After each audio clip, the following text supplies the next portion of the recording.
তোমার জীবনে এমন কোনো গোপন সাদাকা আছে নাকি যেটা আল্লাহ ছাড়া কেউ দেখেনি?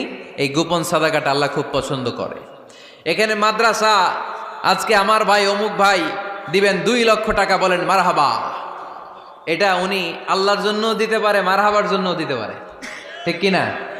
কিন্তু রাতের আধারে রাস্তার পাশ দিয়ে হেঁটে যাচ্ছেন, মসজিদের দান বাক্সটা লেখা, উপরে সাইনবোর্ডে লেখা মুক্ত হস্তে আল্লাহর ঘরের জন্য দান করুন। কেউ নাই, কাক পক্ষী নাই, রাত বাজে 2টা, হঠাৎ করে পকেট থেকে 1000 টাকার বা 100 টাকার কচকচে নোটটা আপনি দান করে দিলেন। ওই দানটা 1 কোটি টাকার দানের চেয়েও বড় দান। কারণ দুনিয়ার কেউ তখন দেখে নাই, দেখেছে কে? কেউ যেটা দেখে না সেটা দেখে কে? কেউ যেটা জানে না সেটা জানে কে? সবার চোখ ফাঁকি দেয়া গেলেও আমার আল্লাহর চোখ ফাঁকি দেয়া যায়?